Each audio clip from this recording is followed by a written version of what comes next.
prescripcionenfermera.com. Tema 22. Anestésicos generales.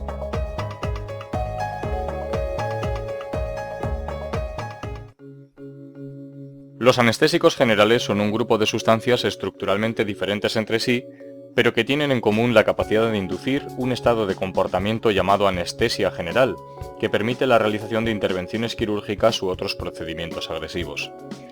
La anestesia general, en un sentido amplio, se puede definir como un estado de depresión del sistema nervioso central, inducido por fármacos, que conlleva un estado reversible de pérdida de conciencia y bloqueo de la reactividad ante estímulos dolorosos. Sin embargo, esta definición no es del todo completa, ya que con una anestesia general, además de la pérdida de conciencia y la insensibilidad al dolor, se buscan además otros efectos tales como el bloqueo de reflejos somáticos y vegetativos, la amnesia y la inmovilización. Si bien un anestésico general puede producir todos estos efectos, las dosis para lograrlo serían muy altas y aumenta de forma inadmisible el riesgo de reacciones adversas y de toxicidad.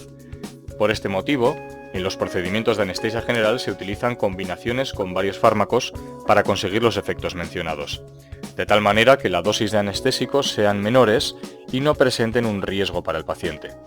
Además, como en las combinaciones de fármacos se consigue un mejor manejo del paciente y una anestesia más completa.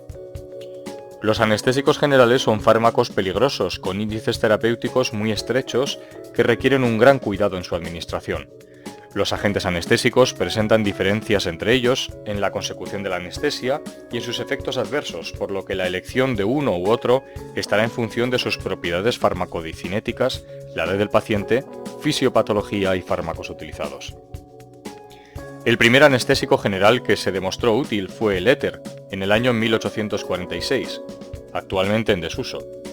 El cloroformo fue el siguiente anestésico general de amplio uso, desde 1847. Años más tarde se descubrieron las propiedades anestésicas del óxido nitroso y en 1929 se descubrieron las del ciclopropano, que se convirtió en el anestésico más utilizado durante los 30 años posteriores, hasta que se sintetizó el alotano en 1956. El primer anestésico intravenoso fue el tiopental, en 1935. En la actualidad, los agentes anestésicos intravenosos se han convertido en los más utilizados para inducir anestesia general, mientras que los inhalados se suelen utilizar para el mantenimiento de la misma. Entre los efectos habituales que produce la administración de un anestésico general, destacan los siguientes. Efectos hemodinámicos.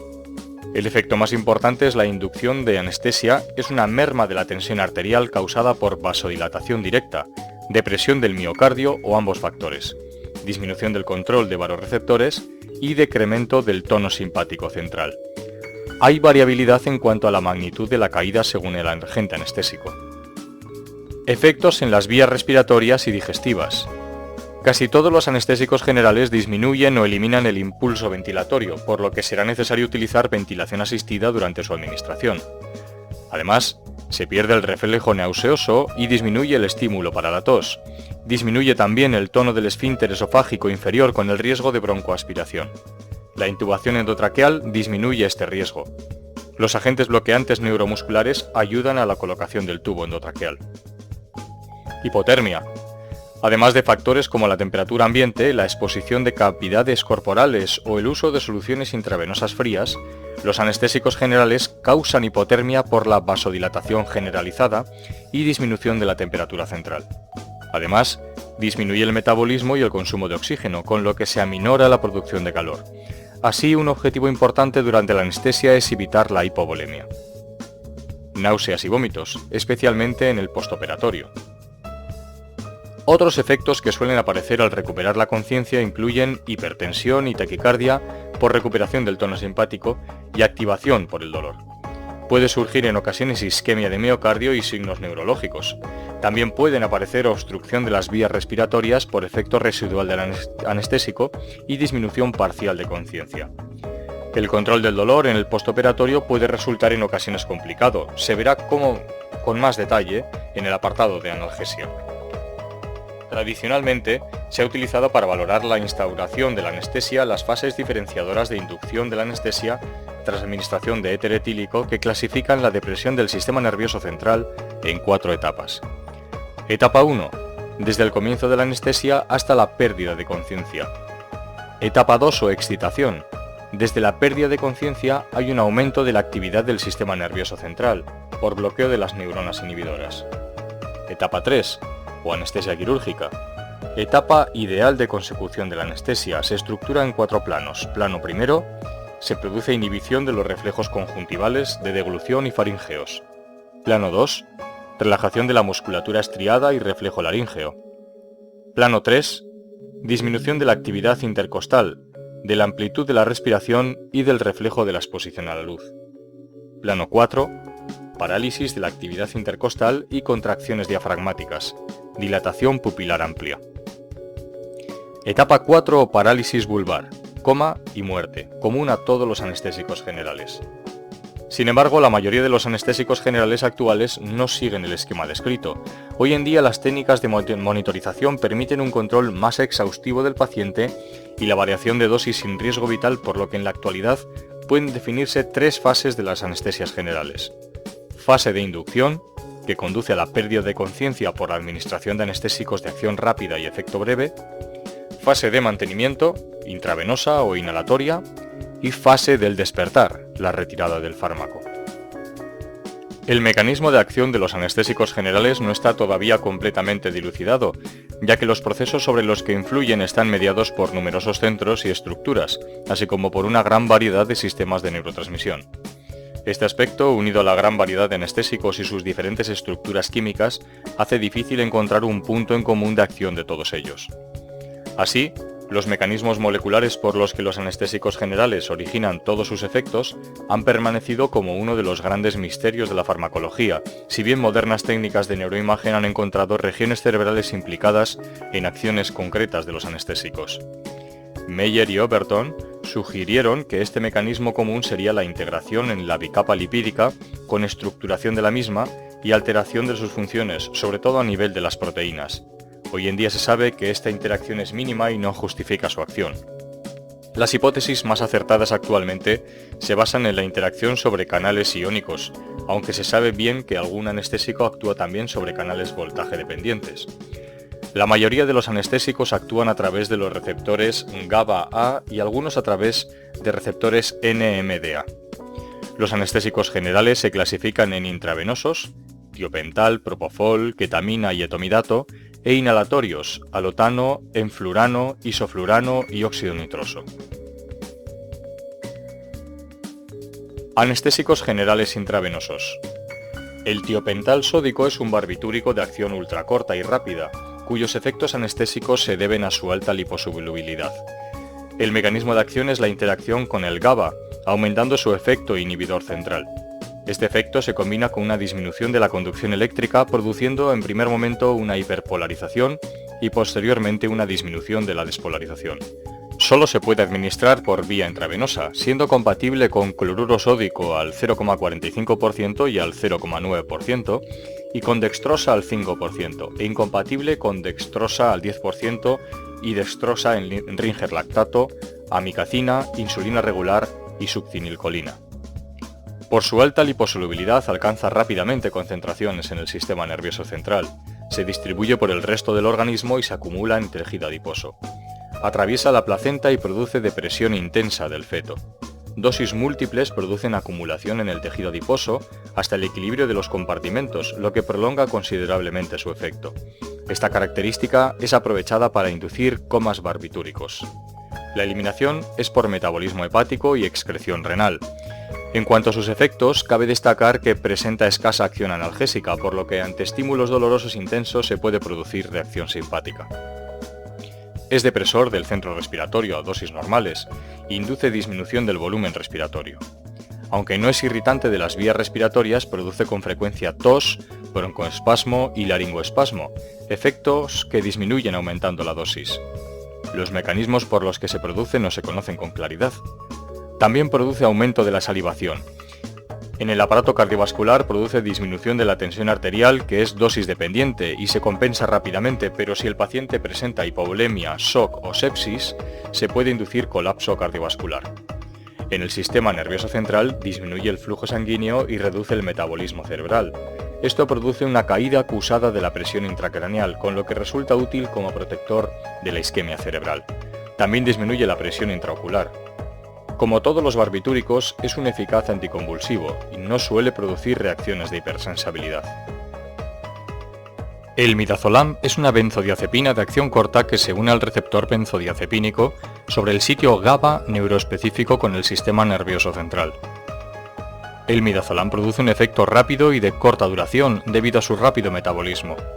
Tiene un efecto inductor del sueño y sedante muy rápidos, con intensidad pronunciada.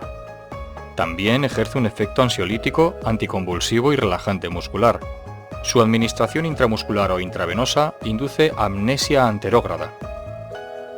Los efectos adversos más comunes del midazolam son hipotensión arterial, mareo, náuseas y vómitos, ataxia, espasmo laríngeo, disnea, alucinaciones. En caso de producirse una sobredosificación puede aparecer depresión respiratoria, apnea e hipotensión severa.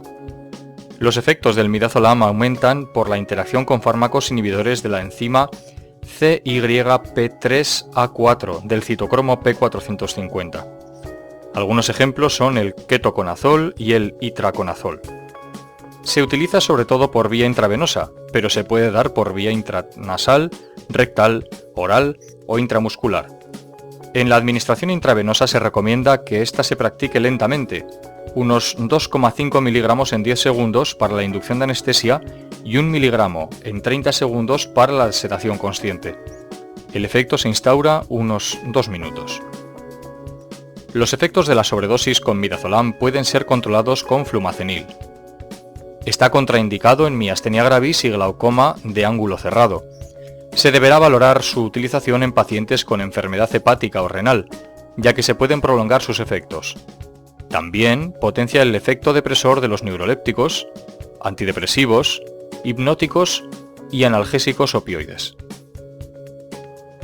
El propofol actúa, al igual que el tiopental, por unión al receptor GABA potenciando el efecto inhibidor central. Produce pérdida de conciencia con la misma rapidez que el tiopental, pero la recuperación es más rápida, con un despertar suave y escasa confusión por parte del paciente. El efecto es dosis dependiente. Se administra por vía intravenosa directa, 40 miligramos en 10 segundos, o en perfusión, diluido en 10 miligramos mililitro de dextrosa al 5%, a 100 microgramos kilogramo minuto en envase de cristal. El metabolismo es más rápido que el aclaramiento. Se metaboliza en distintos sitios, especialmente en el hígado, y se elimina por vía renal. Produce hipotensión mayor que el tiopental y dosis dependiente por disminución de las resistencias vasculares periféricas. Además, amortigua el reflejo vasoreceptor, por lo que la hipotensión no se compensa con subida de la frecuencia cardíaca. No produce alteración del ritmo. Induce depresión respiratoria que es potenciada por los opiáceos. Disminuye la presión intraocular y presión intracraneal, pero en menor medida que el tiopental. No son frecuentes las reacciones de hipersensibilidad y se considera seguro para utilizarlo en pacientes embarazadas. La ketamina es un derivado de la fenciclidina. En ocasiones se ha utilizado como droga de abuso.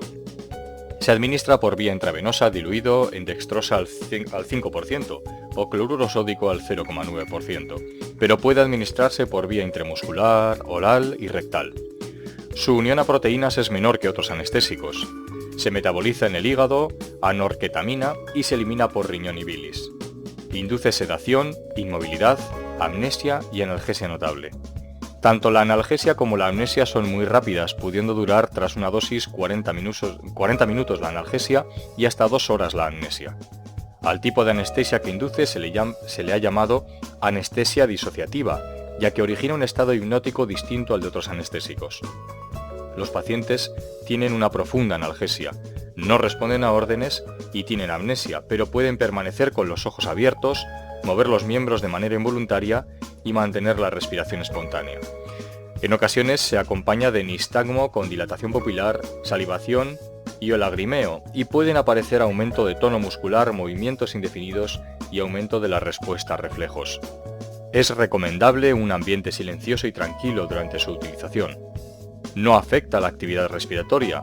Se produce ligera disminución del reflejo de la tos, pero el reflejo laríngeo está conservado.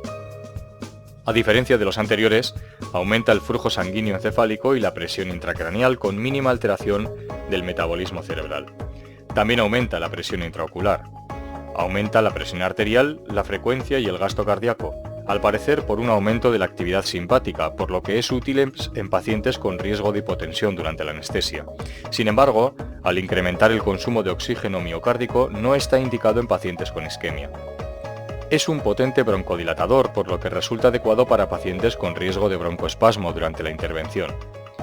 El delirio es una situación de urgencia que constituye una complicación frecuente de la ketamina, caracterizado por alucinaciones, sueños vívidos e ilusiones que pueden producir gran malestar a los pacientes.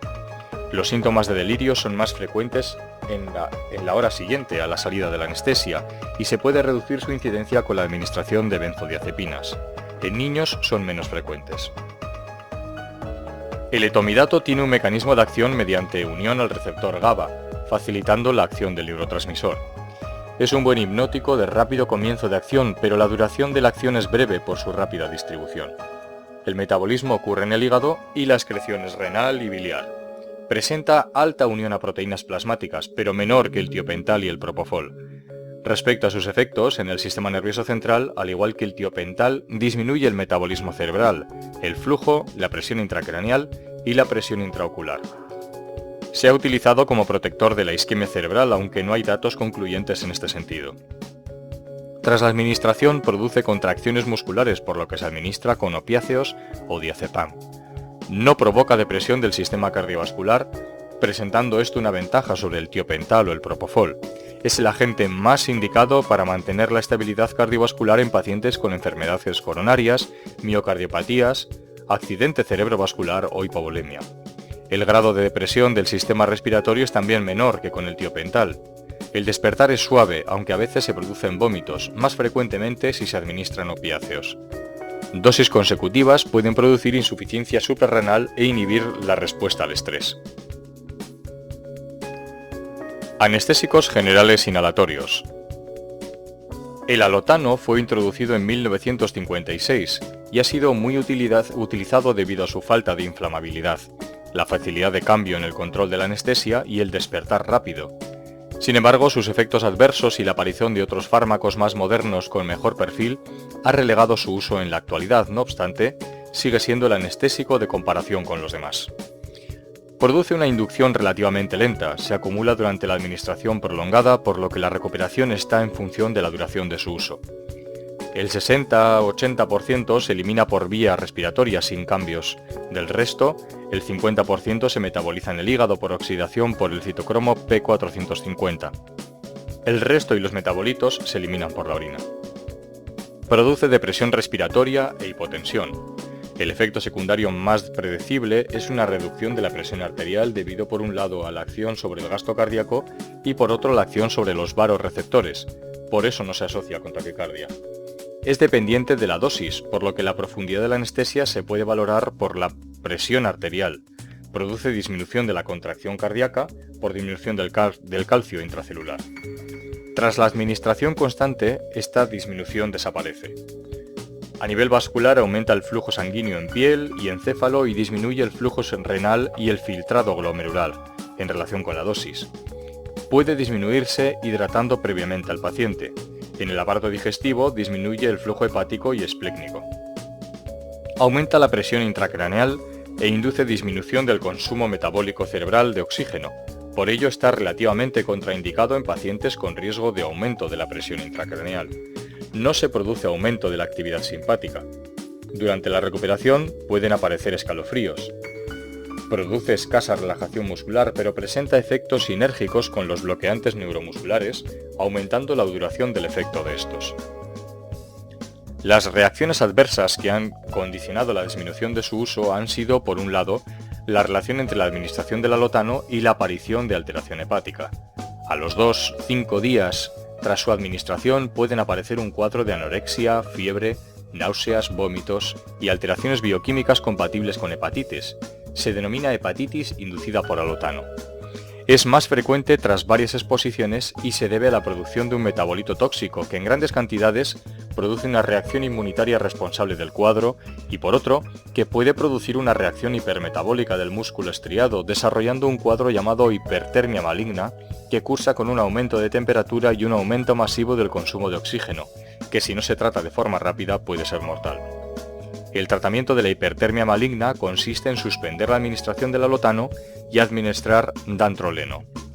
El personal de quirófano puede estar expuesto a estos efectos, sobre todo a la depresión del sistema nervioso central y a la aparición de efectos teratogénicos en embarazadas. El enflurano se utiliza para la inducción y mantenimiento rápido de la anestesia, especialmente para mantenimiento ya que la inducción y la recuperación son lentas. Se metaboliza en el hígado dando lugar a fluoruro. Cuando se toma isoniazida, las concentraciones de fluoruro son muy altas en suero, pudiendo representar un grave riesgo para el paciente. Presenta efectos similares al alotano, hipotensión con disminución de la actividad simpática, pero a diferencia de este, no produce bradicardia. La depresión respiratoria está en relación con la dosis. Es un eficaz broncodilatador. Dosis altas o en situaciones de hiperventilación producen actividad muscular tónico-clónica, pudiendo desarrollar cuadros convulsivos. Aumenta el flujo sanguíneo cerebral y la presión intracraneal. Inducen náuseas y vómitos en el 3 al 15% de los pacientes en el posoperatorio y también altera la función hepática, produciendo en algún caso necrosis hepática. El isoflurano es el anestésico por inhalación más utilizado a nivel mundial. Se suele utilizar para mantenimiento después de inducirla con otros fármacos, pese a que la inducción de la anestesia es más rápida que con los anteriores, produce con mayor rapidez cambios en la profundidad de la anestesia. Más del 99% se elimina sin cambios por los pulmones. El control de la profundidad de la anestesia se valora con la tensión arterial y los cambios en el volumen y frecuencia respiratorios. Conserva bien el ritmo cardíaco y aumenta el flujo coronario, por lo que en principio es adecuado para pacientes con cardiopatía isquémica, pero puede producir isquemia al inducir robo coronario, desviación del flujo desde regiones escasamente irrigadas hasta regiones con más riego. Causa broncodilatación y hasta conseguir un nivel anestésico adecuado, aumento de la actividad de las vías respiratorias y de las secreciones, tos y laringoespasmo. En el sistema nervioso central ejerce efecto protector de la lesión hipoxémica o isquémica, ya que causa menor vasodilatación cerebral que los anteriores. Por ello es el fármaco preferido en neurocirugía. El óxido nitroso es un líquido volátil. Para mantener el estado líquido debe estar a presión constante y temperatura baja. Al disminuir la presión o aumentar la temperatura se transforma en gas. Por eso se presenta en cilindros de acero a presión y enfriados. Combinado con el oxígeno es inflamable. Su administración se realiza en condiciones hiperbáricas. En un 20% de óxido nitroso en aire inspirado produce analgesia y un 80% pérdida de conocimiento, pero a esas concentraciones el riesgo de hipoxia es muy alto y por lo que se administra combinado con otros anestésicos o como coadyuvante en menor dosis. La inducción es muy rápida y la recuperación tras suspender la administración también, ya que tiene escasa solubilidad en sangre. Es casi completamente eliminado por los pulmones sin cambios. En circulación, sus efectos son insignificantes. Produce leve depresión del centro respiratorio, más acusada si administra con alotano. No tiene efectos sobre el sistema nervioso central, músculo, hígado ni riñones. Es raro que produzca hipertermia, pero puede alterar la oxidación del cobalto de la vitamina B12 e inducir inhibición en la producción de leucocitos y hematíes. También puede producir efectos en los trabajadores.